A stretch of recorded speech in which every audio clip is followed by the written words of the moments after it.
Well, hello everybody. My name is Rupali and I welcome you all to these sessions which are confined to the subject of economics for class 12. In classes के अंदर हम discuss करेंगे economics 12th class की और हम focus करेंगे उन सभी कंसेप्ट्स पर जो स्टूडेंट्स को टफ लगते हैं. Not only on that, I will try to make sure कि जितने भी कंसेप्ट्स हैं, जो भी आपका सब्जेक्ट के अंदर आता है, जो भी टॉपिक्स आते हैं, वो इस हद तक क्लियर हो जाएं that tomorrow when you appear for your boards exams आपको कोई भी क्वेश्चन डिफिकल्ट ना लगे, रादर आपको सभी क्वेश्चन के आंसर्स टिप्स पर आते हों. सो मेरा एंडेवर इन क्लासेस में यही है, मेरी कोशिश यही है कि आपके सारे कंसेप्ट्स इतने स्ट्रांगली क्लियर हों कि कल को आपको किसी भी क्वेश्चन को सॉल्व करने में डिफ़िकल्टी ना हो. So let me begin with economics for class 12. ये जो हमारा सेशन है, ये छोटा सा इंट्रोडक्टरी सेशन है. नाउ लेट अस सी कि हम क्या क्या है जो इस सब्जेक्ट में पढ़ेंगे. Now first thing you need to make sure is, इससे पहले हमने जो भी इकोनॉमिक्स में पढ़ा था वो बहुत अलग था.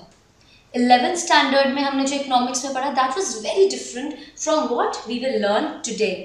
अब से 12th क्लास में हम जो भी इकोनॉमिक्स में पढ़ेंगे वो बहुत अलग होगा जो हमने अब तक पास में पढ़ा था, जैसा कि मैंने आपको बताया. सो सबसे पहले आइए देखते हैं कि इस क्लास में इकोनॉमिक्स के अंदर हम लोग बेसिकली क्या क्या पढ़ने वाले हैं. सो ये वीडियो आपको यही बताएगा कि कौन कौन से टॉपिक्स हैं, कौन कौन से चैप्टर्स हैं, उनकी वेटेज क्या है आपके बोर्ड एग्जाम्स में, और किस तरह से आपको अपने आप को प्रिपेयर करना है ताकि आप बोर्ड्स में स्ट्रॉन्ग कैंडिडेट के फॉर्म में अपीयर कर सकें. राइट. सो जो हमारी इकोनॉमिक्स है क्लास 12 की, वो बेसिकली दो पार्ट्स में डिवाइडेड है. सबसे पहले इस चीज़ का ध्यान रखिएगा, what are we studying? We are studying economics. Right. So जो इकोनॉमिक्स है आपकी 12th स्टैंडर्ड की, वो दो पार्ट्स के अंदर डिवाइडेड है. पहला पार्ट है आपका माइक्रो इकोनॉमिक्स और दूसरा पार्ट है आपका macro economics. Right. So as I said, 12th standard की जो इकोनॉमिक्स है वो माइक्रो इकोनॉमिक्स और मैक्रो इकोनॉमिक्स के बीच में डिवाइडेड है. दोनों की ही वेटेज 50 मार्क्स की है, यानी कि 50 मार्क्स जो है वो माइक्रो इकोनॉमिक्स का आएगा और 50 मार्क्स के क्वेश्चन जो आएंगे आपके बोर्ड्स में वो मैक्रो इकोनॉमिक्स के आएंगे. Okay, now let us see कि माइक्रो इकोनॉमिक्स के अंदर हम क्या पढ़ेंगे, and then after this I will take what we will be studying in macro economics. Micro economics जो है, जैसे कि नाम सजेस्ट करता है, माइक्रो यानी छोटा. Right. So similarly micro economics के अंदर we would be focusing on micro units, यानी कि इकोनॉमी जो होती है उसकी माइक्रो यूनिट्स के बारे में हम पढ़ेंगे. अब माइक्रो यूनिट यानी कि एक कंज्यूमर, माइक्रो यूनिट यानी कि एक प्रोड्यूसर, माइक्रो यूनिट यानी कि एक फर्म. एग्जाम्पल, ठीक है. तो एक कंज्यूमर कैसे बिहेव करेगा, एक प्रोड्यूसर कैसे बिहेव करेगा और एक फर्म कैसे बिहेव करेगी, इन सब चीज़ों के बारे में पढ़ेंगे. तो बेसिकली माइक्रो इकोनॉमिक्स के अंदर हम माइक्रो यूनिट्स से डील करेंगे इकोनॉमिक्स की. Now let us see what are the subjects, what are the chapters जो कि आपके माइक्रो इकोनॉमिक्स के अंदर आते हैं और उनकी वेटेज क्या है, कितने कितने मार्क्स के हैं जो ये चैप्टर आपके एग्जाम्स में आएंगे. सबसे पहला जो है आपका दैट इज योर इंट्रोडक्शन. ठीक है. माइक्रो इकोनॉमिक्स के अंदर पहला चैप्टर जो है वो आपका आएगा इंट्रोडक्शन, जिसकी वेटेज है आपकी 6 मार्क्स की. दिस इंट्रोडक्शन चैप्टर, इसके अंदर हम लोग क्या पढ़ेंगे ब्रीफ में मैं आपको बता देती हूँ. इंट्रोडक्शन चैप्टर के अंदर हम लोग एक बहुत इंपॉर्टेंट कंसेप्ट के बारे में पढ़ेंगे जो कि बिल्कुल नया टॉपिक है, which is known as PPC. Now P means production, second P means possibility, and third C means curve. यानी कि PPC का मतलब होता है प्रोडक्शन पॉसिबिलिटी कर्व. ठीक है. ये एक नया कंसेप्ट है. इसके अंदर हम लोग क्या पढ़ेंगे कि भी प्रोडक्शन पॉसिबिलिटी कर्व होता क्या है, उसकी शेप कैसी होती है, या फिर प्रोडक्शन पॉसिबिलिटी कर्व से रिलेटेड बहुत सारे टॉपिक्स हैं जो कि हम पढ़ेंगे, बहुत सारे कंसेप्ट्स हैं जो कि हम इस चैप्टर के अंदर क्लियर करेंगे. सो फर्स्ट चैप्टर जो है वो है आपका इंट्रोडक्शन, 6 मार्क्स की इसकी वेटेज है। मेजर टॉपिक जो है इसका वो है production possibility curve. Now production possibility curve के अलावा, जिसको हम पीपी कर्व या पीपीसी भी कहते हैं या प्रोडक्शन पॉसिबिलिटी फ्रंटियर भी कहते हैं, इसके अलावा एक चीज और हम पढ़ेंगे which is what is an economy और what are the central problems of an economy. ठीक है, 2 चीजें और क्या आ गई कि सेंट्रल प्रॉब्लम्स भी हम इसी के अंदर पढ़ेंगे। क्या पढ़ेंगे हम? What are the central problems of an economy. Central problems क्या होती हैं? चैप्टर जब पढ़ेंगे सारी चीजें एक एक करके हम डिस्कस करेंगे ही करेंगे। So as I said, micro economics का पहला जो चैप्टर है दैट इज इंट्रोडक्शन, जिसके अंदर 2 मेजर कंसेप्ट्स हैं। पहला है सेंट्रल प्रॉब्लम्स क्या है इकोनॉमी की, इससे रिलेटेड क्वेश्चन आ सकता है, और दूसरा जो है that is production possibility curve, इसके ऊपर बेस्ड एक क्वेश्चन 95% चांसेस हैं आएगा ही आएगा। Right, okay. नाउ सेकेंड जो चैप्टर है आपका माइक्रो इकोनॉमिक्स का, that is consumer equilibrium and demand. ठीक है, ये जो चैप्टर है chapter number 2 which is consumer equilibrium and demand, इस चैप्टर की वेटेज है 16 marks. This chapter happens to be for 16 marks in your exams. 16 marks के इसके क्वेश्चंस आएंगे।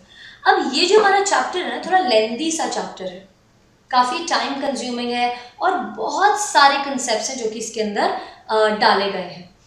इस चैप्टर को, जो कि हमारा सेकंड चैप्टर है कंज्यूमर इक्विलिब्रियम एंड डिमांड, इस चैप्टर को 2 पार्ट्स में सेग्रीगेट किया जाता है। पहला पार्ट जो है दैट इज कंज्यूमर इक्विलिब्रियम और दूसरा पार्ट जो है इस चैप्टर का दैट इज डिमांड। पहला पार्ट क्या हुआ? Consumer equilibrium. अब कंज्यूमर इक्विलिब्रियम का मतलब क्या है वो पढ़ेंगे हम इसके अंदर, और कंज्यूमर किन किन स्टेट्स के अंदर और किन किन की कंडीशंस को सेटिस्फाई करने के बाद इक्विलिब्रियम अटेन करता है वो सब पढ़ेंगे हम इसके अंदर। छोटी सी एक एग्जांपल देती हूँ कि कंज्यूमर इक्विलिब्रियम में होने का मतलब है, किसी भी कंज्यूमर के इक्विलिब्रियम में होने का मतलब है कि भैया कंज्यूमर उस स्टेट को चेंज नहीं करना चाहे। ठीक है, अब कंज्यूमर कब उस किसी भी स्टेट को चेंज नहीं करना चाहेगा? वो तब उसको चेंज नहीं करना चाहेगा जब वो पूरी तरह से सेटिस्फाइड हो, उसे लग रहा हो कि इससे बढ़िया सिचुएशन वो अटेन कर नहीं सकता। सो कंज्यूमर इक्विलिब्रियम के अंदर हम क्या पढ़ेंगे कि वो कौन सी कंडीशंस हैं जिनको सेटिस्फाई करने के बाद कंज्यूमर इक्विलिब्रियम अटेन कर लेता है। और हम ना ही सिर्फ ये पढ़ेंगे बल्कि ये भी पढ़ेंगे कि वो कौन सी अप्रोचेस हैं जिनको ध्यान में रखते हुए कंज्यूमर इक्विलिब्रियम अटेन करेगा। Right, so what are the 2 things that we gonna study in this? We will be learning about how consumer attains equilibrium and the approaches which are used to see whether the condition is being fulfilled or not, the various approaches through which the consumer attains equilibrium, ये हम पढ़ेंगे consumer equilibrium वाले part में। अब जो next part है इस chapter का दैट इज डिमांड। डिमांड क्या होता है? हमने उस चीज की डिमांड की, यानी कि मांग। ठीक है ना? सो डिमांड के अंदर अब क्या आएगा? डिमांड के अंदर आएंगे लॉ ऑफ डिमांड। सबसे पहले क्या चीज आएगी? You will learn about law of demand. उसके बाद आप क्या करेंगे? कुछ अजम्पशंस पढ़ेंगे, इलास्टिसिटी ऑफ डिमांड पढ़ेंगे, और लॉ ऑफ डिमांड के कुछ एक्सेप्शंस हैं वो सारी चीजें पढ़ेंगे। तो ये जो चीजें मिला करके हम करेंगे वो होगा डिमांड का पार्ट। सो सेकंड चैप्टर के अंदर क्या पढ़ेंगे हम? सेकंड चैप्टर के अंदर हम पढ़ेंगे कंज्यूमर के इक्विलिब्रियम से रिलेटेड कंसेप्ट्स प्लस डिमांड से रिलेटेड कंसेप्ट्स। राइट, 16 मार्क्स का ये हो गया। Next is the third chapter of micro economics. अब कंज्यूमर यहाँ पर एक इंडिविजुअल कंज्यूमर की बिहेव करने की बात हम करेंगे यहाँ पर, क्योंकि एक यूनिट की बात हो रही है, एक कंज्यूमर की बात हो रही है। That is the reason this chapter belongs to your micro economics. छोटी सी यूनिट है, इसीलिए ये इकोनॉमिक्स से छोटे वाले पार्ट का हिस्सा है which is your micro economics. Next we move on to the third chapter of Microeconomics, which is producer behavior and supply. As I told you, second chapter दो पार्ट्स में डिवाइडेड है, उसी तरह से जो आपका थर्ड चैप्टर है वो भी दो पार्ट्स में डिवाइडेड है. पहला पार्ट जो है that is your producer behaviour and second part is your supply. Okay, now the question is कि कंज्यूमर इक्विलिब्रियम को डिमांड के साथ क्यों डाला गया और प्रोड्यूसर बिहेवियर को सप्लाई के साथ क्यों डाला गया. रिलेशन समझने की कोशिश करें. कंज्यूमर जो होता है वो डिमांड करता है किसी भी चीज की और प्रोड्यूसर जो होता है सप्लाई करता है किसी भी चीज की. इसीलिए इसी चीज को ध्यान में रखते हुए कंज्यूमर से रिलेटेड जो डिमांड होती है वो एक चैप्टर में बनाया गया है और प्रोड्यूसर क्योंकि सप्लाई करता है तो उसका जो नजरिया होता है that is toward supply. His main focus is on the supply. That is the reason producer behavior and supply, they have been amalgamated, they have been joined and they have been made as one single chapter which is producer behavior and supply. So अब इसके अंदर हम क्या क्या पढ़ेंगे. हम इसके अंदर क्या पढ़ेंगे, सबसे पहले हम पढ़ेंगे कि प्रोड्यूसर का बिहेवियर किस तरह से रहता है, लॉ ऑफ सप्लाई क्या होता है वो पढ़ेंगे हम इसके अंदर, एक्सेप्शंस क्या होते हैं सप्लाई के, इलास्टिसिटी ऑफ सप्लाई क्या होता है, ये सारी चीज़ें पढ़ेंगे. एंड प्रोड्यूसर से बिहेवियर से रिलेटेड हम इसके अंदर कॉस्ट एंड रेवेन्यू का बहुत इंपॉर्टेंट कंसेप्ट होता है वो पढ़ेंगे. कॉस्ट एंड रेवेन्यू क्या होता है, once we'll take this chapter we'll take that as well. Cost basically आपको ब्रीफ में बता दूं, कॉस्ट होता है कि भैया कितना एक्सपेंडिचर है जो कि प्रोड्यूसर ने किया है, कितना खर्चा किया है किसी भी चीज़ की प्रोडक्शन के लिए, वो कॉस्ट कहलाती है. और रेवेन्यू जो होती है वो होता है प्रॉफिट, बेसिकली कि प्रोड्यूसर को कितना पैसा मिला है किसी भी चीज़ को बेच करके. ठीक है, so cost is the expenditure and revenue is the receipt. Producer को जो पैसा मिला that is revenue and cost is the expenditure, the amount that has been spent on the production of a particular good by the producer is known as the cost of that particular product. इस chapter की भी जो weightage है वो आपकी 16 marks की है, बहुत इंपॉर्टेंट चैप्टर है and believe you me cost से रिलेटेड न्यूमेरिकल आने के बहुत सारे चांसेस होते हैं. So this chapter is very important from numericals point of view, right? Okay, now next is the last chapter from microeconomics, which is forms of market and price determination.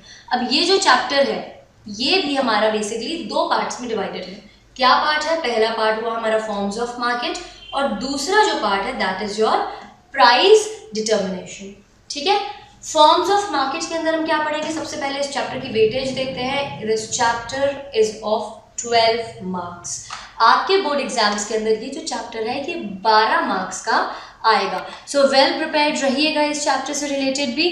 Theoretically ये chapter थोड़ा important है, कुछ ज़्यादा थोड़ा इसमें रटना वाला part जो है वो ज़्यादा है, रटने का पार्ट इसके अंदर ज़्यादा है, अंडरस्टैंडिंग का पार्ट थोड़ा सा बाकी चैप्टर से कंपैरिजन में कम है.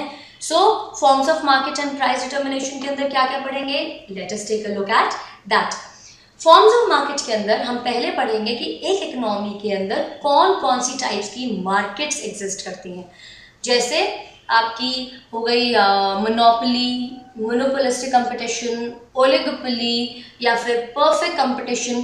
तो ये सारी जो मार्केट्स हैं इनके बारे में हम फॉर्म्स ऑफ मार्केट के अंदर पढ़ेंगे, इनके फीचर्स के बारे में पढ़ेंगे, इन मार्केट्स के अंदर किस तरह से कमोडिटीज़ का प्राइस डिटरमिन किया जाता है उस बारे में पढ़ेंगे. So there so many things which we gonna learn in this chapter as well. Price determination के अंदर हम लोग पढ़ेंगे कि किस तरह से इन मार्केट्स के अंदर प्राइस डिटरमिन किया जाता है. Not only that, we will also learn about some new concepts like price floor, price ceiling, या फिर गवर्नमेंट जब इंटरवीन करती है प्राइस फिक्सिंग के अंदर तो क्या होता है, किस तरह से गवर्नमेंट इंटरवीन करती है, इंटरफेयर करती है मार्केट के अंदर प्राइस की ऑल्ट्रेशन में. वो सारी चीज़ें जो हैं वो हम इस चैप्टर के अंदर पढ़ेंगे. वेरी इजी, वेरी इंटरेस्टिंग अगर आपको अच्छे से समझ में आ जाए. And don't you worry because I am here to make you understand all these concepts and trust me, once you attend all these sessions of economics by me at Takshila Learning, there would not be any single concept जो कि आपको समझ में नहीं आए. Alright, let's move ahead. ये जो है हमारा माइक्रो इकोनॉमिक्स का पार्ट है। दूसरा पार्ट जैसा कि मैंने आपको बताया वो है मैक्रो इकोनॉमिक्स का। As I told you, economics को 12th क्लास की दो पार्ट्स में डिवाइड किया गया है, micro economics and macro economics. Micro economics हमने देख लिया, 4 चैप्टर्स हैं। Introduction, consumer behaviour and demand, producer behaviour and supply, and the fourth chapter is your market, forms of market and price determination. Next we move on to macro economics. अगर हम देखेंगे इन chapters की अगर totalling करें अगर हम, so the total comes out to be 50 marks, right? 16 plus 16 plus 12 plus 6, it comes out to be 50 marks। यानी कि माइक्रो इकोनॉमिक्स पार्ट ए जो है आपके इकोनॉमिक्स के सब्जेक्ट का वो 50 मार्क्स का है।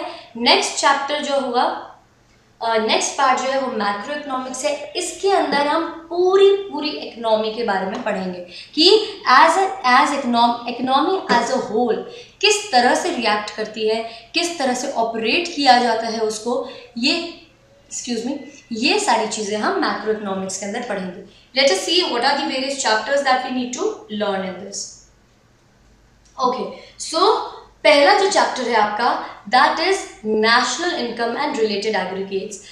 Very very very important and very interesting chapter. यकीन मानिए पूरी इकोनॉमिक्स में मुझे एज अ पर्सन इस चैप्टर से ज़्यादा इंटरेस्टिंग कुछ नहीं लगता। और on the other hand I have seen students जो बेचारे लास्ट मोमेंट तक इस चैप्टर को समझ नहीं पाते, अपना सर पीटते रहते हैं। क्यों? क्योंकि this chapter is full of numericals. क्या है? सिर्फ न्यूमेरिकल्स हैं, और all those numericals are very easy. Conditions apply कि आपके कंसेप्ट्स क्लियर हो। और मैं यहाँ पर क्यों हूँ? मैं यहाँ पर इसीलिए हूँ ताकि आपके वो सारे कंसेप्ट्स मैं क्लियर कर सकूँ। Alright, so national income and related aggregates जो है 15 मार्क्स का है। इस चैप्टर के अंदर हम क्या पढ़ेंगे?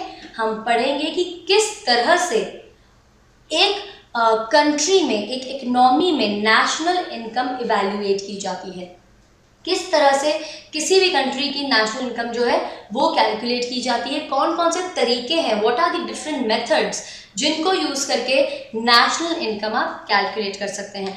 And it is not just confined to national income. इस चैप्टर के अंदर हम सिर्फ नेशनल इनकम तक नहीं बल्कि private income, personal disposable income, gross national domestic product, God knows कितने कंसेप्ट हैं जो कि हम पढ़ते हैं। और वो सारे कंसेप्ट बहुत आसान है और न्यूमेरिकली सॉल्व करना बहुत ही आसान है अगर कंसेप्ट्स आसानी से अच्छे से आप समझ जाएं तो। ठीक है, so as I said very important chapter, 15 marks का है and these 15 marks are very easy to get in the examinations. Next is your determination of income and employment. Again income and employment किस तरह से determine किया जाता है एक economy के अंदर, this is again macro economics. क्यों? क्योंकि पूरी इकोनॉमी की बात होती है इसके अंदर। हाँ, कि इन्वेस्टमेंट्स के बारे में बात होगी, इसमें एक्सपेंडिचर्स के बारे में बात होगी, इनकम्स के बारे में बात होगी, लेकिन aggregate demand, aggregate supply, aggregate income, इन सब चीज़ों के बारे में हम इसके अंदर डिस्कस करेंगे। इससे पहले माइक्रो इकोनॉमिक्स के अंदर हमने डिमांड सप्लाई की बात की थी। इस चैप्टर के अंदर determination of income and employment के अंदर हम एग्रीगेट डिमांड और एग्रीगेट सप्लाई की बात करेंगे। एग्रीगेट का मतलब होता है एडिशन, समेशन। सो पूरी इकोनॉमी की जो टोटल डिमांड है, टोटल सप्लाई है, उन कंसेप्ट्स के बारे में हम इसके अंदर डिस्कशंस करेंगे, उनसे रिलेटेड हम इसके अंदर टॉपिक्स जो है वो पढ़ेंगे। The determination of income and employment जो है that is for 12 marks. Next is your money and banking. Money and banking के अंदर बैंक्स किस तरह से ऑपरेट करते हैं इकोनॉमी के अंदर, और किस तरह से मनी सर्कुलेट की जाती है इकोनॉमी के अंदर, उसके बारे में पढ़ेंगे। बैंक से रिलेटेड बहुत सारे रेट्स होते हैं, जैसे रेपो रेट हो गया और SLR हो गया, बहुत सारे रेट्स हैं जो कि हम इसके अंदर पढ़ेंगे। क्रेडिट रिजर्व रेशियो, ये सारी चीज़ें, बहुत सारे कंसेप्ट्स हैं जो कि बैंकिंग से रिलेटेड हैं, वो हम इसके अंदर पढ़ेंगे। मनी एंड बैंकिंग जो है that is for 8 marks, right? Next chapter is your government budget and the economy. In this chapter, which is again for 8 marks, we will read how the budget is made by the government in an economy. Very interesting chapter, but a small one and quite an easy one. The last chapter is balance of payments. बहुत आसान सा chapter है, 7 marks का chapter है balance of payments. इसके अंदर हम लोग बैलेंस ऑफ पेमेंट्स के बारे में बात करेंगे, यानी कि बाहर से कितना पैसा इकोनॉमी के अंदर आ रहा है, इकोनॉमी से कितना पैसा बाहर जा रहा है। सो दो कंसेप्ट इसके अंदर हम मेजरली पढ़ेंगे। One is your balance of payment and the other one is balance of trade. ठीक है, सो ये सारे चैप्टर्स हैं, ये 15 मार्क्स का है, ये 12, ये अगेन 8 एंड 7। इन सब को अगर हम ऐड करेंगे it will come out to be 50 marks, right? So ultimately your microeconomics and macroeconomics, when you add them both, part A and part B, 50 marks each, it comes out to be 100 marks and very easy. Please make sure आप इनको अच्छी तरह से पढ़ें, बहुत आसान से concepts हैं. We'll definitely focus on each and every topic and I'll make sure that each and every topic is very much clear with you. Now blueprint देखते हैं पेपर का, किस तरह से पेपर सेट होता है आप लोगों के लिए। सबसे पहले बहुत आसान से very short answer type questions आते हैं जो कि 1 मार्क के होते हैं। इनको ये जनरली 10 क्वेश्चंस होते हैं। पार्ट ए में 5 होते हैं और पार्ट बी में भी 5 होते हैं और बहुत सिंपल फॉर्म में, बहुत शॉर्ट फॉर्म में एक सेंटेंस के अंदर आपको इन क्वेश्चंस को सॉल्व करना चाहिए। Next is your short answer type questions जो कि 3 मार्क्स के होते हैं और ये 6 to 10 यानी कि 6, 7, 8, 9, 10, 5 एंड 22 to 26, 22 to 20, 24 to 20 यानी कि 10 जो है आपके शॉर्ट आंसर टाइप क्वेश्चंस होते हैं। 5 आपके पार्ट ए में होंगे और 5 आपके पार्ट बी में होंगे। 3 मार्क्स के होंगे, 60 वर्ड्स इनकी वर्ड लिमिट होती है। मेक श्योर ये जो इंस्ट्रक्शंस होंगी आपके क्वेश्चन पेपर में होंगी ±10 चलता है, उससे ज़्यादा नहीं। Don't exceed the word limit, ठीक है। नेक्स्ट इज जो short answer type questions, again 4 marks के होंगे। ये जो होंगे आपके 6 क्वेश्चंस आएंगे पेपर के अंदर। 3 जो होंगे आपके पार्ट ए में होंगे और 3 जो होंगे पार्ट बी में होंगे, ठीक है। 70 वर्ड से ज़्यादा एक्सीड नहीं करना चाहिए। नाउ एक चीज़ ध्यान रखिए, ऐसा भी हो सकता है 4 मार्क्स के 10 हो जाएं और 3 मार्क्स के 6 हो जाएं, और ऐसा भी हो सकता है कि 3 मार्क्स के जो हैं 10 हो जाएं और 4 मार्क्स के 6 हो जाए। So do not stick to it too much, but the basic pattern is 1 mark के 10 क्वेश्चंस आते हैं, 3 और 4 मार्क्स के 6 और 10 या 10 और 6 क्वेश्चंस आते हैं, ठीक है। नेक्स्ट इज जो लॉन्ग आंसर क्वेश्चन जो कि 6 मार्क्स के होते हैं, वेरी इंपॉर्टेंट। जनरली न्यूमेरिकल तो इसके अंदर आता ही आता है। 3 क्वेश्चंस होंगे, 3 पार्ट ए में होंगे और 3 पार्ट बी में होंगे और 100 वर्ड्स जो है इनकी वर्ड लिमिट होती है, right. Okay, so you have 1 mark, 10 questions. इसके 6 questions या 10 questions, इसके 10 questions या 6 questions and इसके आपके 6 questions in total आते हैं। Okay, now there's some, so as I told you 10 marks के 10 questions होते हैं, 6 questions होते हैं 3 marks के, 6 questions होते हैं 10 marks के और 8 क्वेश्चन होते हैं 6 मार्क्स के, या आप इसको 6 और उनको 2, थोड़ा बहुत ऑल्टरेशन इनके अंदर चलता ही है। सो दीज नंबर्स, ये जो नंबर्स हैं आपके, ये फिक्स्ड नहीं है। However these marks are fixed. Alter कर सकते हैं इसको, एग्जामिनर कैसे पेपर सेट करता है ये चीज़ फिक्स्ड नहीं है, but yes 1 mark, 3 mark, 4 marks and 6 marks, इन्हीं तरह से क्वेश्चन आपके सेट होते हैं। Next there some quick tips जो कि आप ध्यान में रख सकते हैं जब आप पेपर के लिए रेडी हों, जब आपके बोर्ड्स एग्जाम्स आ गए हों, सर पर हों। कुछ टिप्स हैं बहुत आसान सी, ध्यान में रखिएगा। जो आपके नोट्स आपने तैयार किए हैं, जो आपने असाइनमेंट्स आपके बनाए हैं, उनको रिव्यू करिए अपने एग्जाम से पहले। कोई नई किताब, कोई नए नोट्स मत रेफर करिए, you will and up being confused. Please उस चीज़ पर कॉन्सेंट्रेट करिए जो कि आपने ऑलरेडी पढ़ रखी है।